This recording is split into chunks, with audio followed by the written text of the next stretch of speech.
الحمدللہ وکفا وسلام علی عبادہ الذین اصطفی اما بعد فاعوذ باللہ من الشیطان الرجیم بسم اللہ الرحمن الرحیم بلسان عربی مبین صدق اللہ العظیم۔ ناظرین کرام، آج سے ہم ایک سلسلہ شروع کر رہے ہیں ایسے حضرات کے لیے جو عربی سیکھنا چاہتے ہیں، پڑھنا چاہتے ہیں، جو عربی میں بات چیت کرنا چاہتے ہیں، یا تو قرآن کریم کے الفاظ، اس کے معنی اور اس کے مفاہیم کو سمجھنا چاہتے ہیں۔ تو عربی سکھانے کے لیے ہم آج سے ایک سلسلہ شروع کر رہے ہیں۔ آپ حضرات سے گزارش ہے کہ جو لوگ اس کو سیکھنا چاہتے ہیں عربی کو، تو وہ ہمارے ساتھ جڑے رہیں۔ ہم کوشش کریں گے کہ روزانہ اس سلسلے میں ایک ویڈیو اپلوڈ کرتے رہیں۔ انشاءاللہ بڑے آسان انداز میں، بڑے اچھے انداز میں آپ کو سکھانے کی کوشش کریں گے، تو ہمارے ساتھ جڑے رہیے۔ چونکہ کئی سارے لوگوں نے یہ ہم سے درخواست کی ہے کہ حضرت آپ وہ عربی سکھائیں، ہم عربی سیکھنا چاہتے ہیں۔ تو عربی سکھانے کے سلسلے میں آج کا یہ پہلا سبق ہے۔ انشاءاللہ ہم روزانہ یا دوسرے دن ایک ویڈیو اپلوڈ کریں گے، تو آپ خود بھی اس کو سیکھتے رہیں انشاءاللہ، اور اس کے مطابق عمل کرتے رہیں، اور جو دوسرے حضرات سیکھنا چاہتے ہیں تو ان تک بھی ہماری یہ ویڈیو فارورڈ کرتے رہیں، تاکہ ان لوگوں کے لیے مسائل آسان ہو جائیں، اور جو سیکھنا چاہتے ہیں عربی تو وہ سیکھ جائیں۔ آج کی اس ویڈیو کے اندر ہم صرف عربی زبان کے اوپر بات کریں گے۔ عربی کسے کہتے ہیں؟ کوئی اگر آپ سے پوچھنے لگے عربی کسے کہتے ہیں، پہلی چیز اس کا جواب یہ ہے کہ عرب کی زبان کو عربی کہتے ہیں۔ عرب کی زبان کو عربی کہتے ہیں۔ دوسری بات، عربی سیکھنا کیوں ضروری ہے؟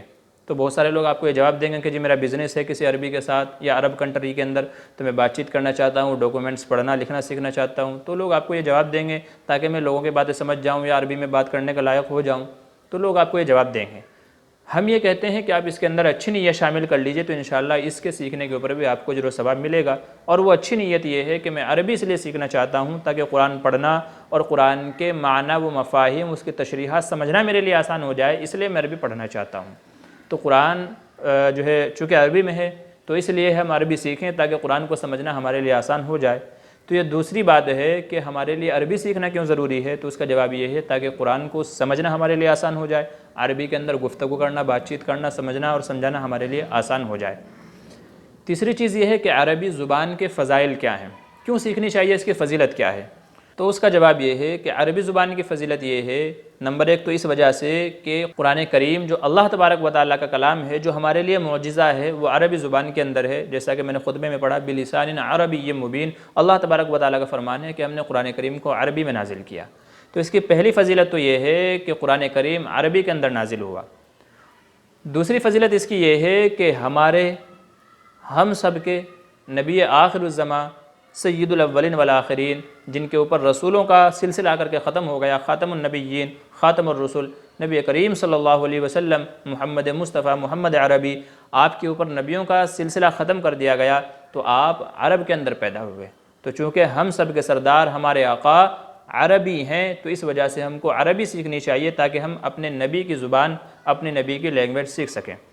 چنانچہ قرآن کریم میں ہے، اللہ تبارک و تعالیٰ فرماتے ہیں کہ ہم نے جو پہلی قومیں گزری ہیں، تو انہی قوموں میں سے نبی اور رسول بنا کر کے بھیجا ہے۔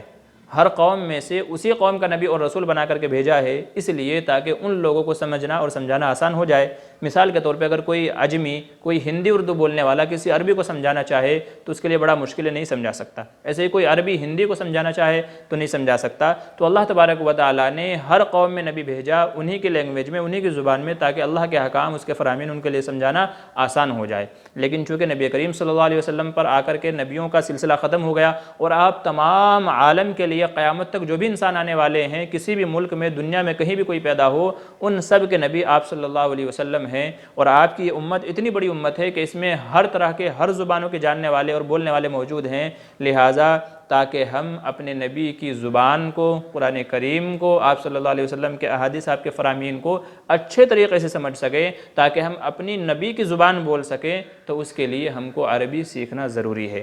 تو دوسری فضیلت اس کی یہ ہے کہ نبی کریم صلی اللہ علیہ وسلم اہل عرب میں سے ہیں، اور تیسری اس وجہ سے کہ جنت کی جو زبان ہوگی وہ عربی زبان ہوگی۔ جنت میں جانے کے بعد ہم سب جو بولیں گے، یہاں دنیا میں کوئی ہندی بولتا، کوئی چینی بولتا، کوئی جاپانی بولتا، لیکن جنت میں جانے کے بعد سب کے سب عربی زبان بولیں گے۔ ایک حدیث کے اندر آپ صلی اللہ علیہ وسلم نے اس کی طرف اشارہ بھی فرمایا، آپ نے ارشاد فرمایا اہل عرب سے محبت کرو۔ اہل عرب وہ لوگ جو پیدائشی عرب ہیں، جو اصل پیور عرب ہیں، خالص عرب ہیں، تو آپ نے ان کے بارے میں فرمایا اہل عرب سے محبت کرو، تین وجہ سے۔ اس اس لیے کہ قرآن کریم عربی میں نازل ہوا اس وجہ سے کہ میں عربی ہوں، اور فرمایا اس لیے کہ جنت کی جو زبان ہوگی وہ عربی ہوگی۔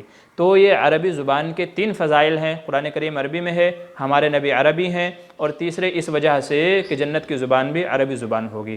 تو یہ آج کے اس پہلے سلسلے کے اندر صرف یہی چیزیں ہیں کہ ہم کو عربی زبان سیکھنی ہے اور اس کے یہ فضائل ہیں۔ انشاءاللہ بقیہ اس کا جو سلسلہ ہے وہ کل سے شروع کریں گے۔ دعا فرمائے کہ اللہ تعالیٰ کے سننے زیادہ عمل کے توفیق نصیب فرمائے، آمین ثم آمین۔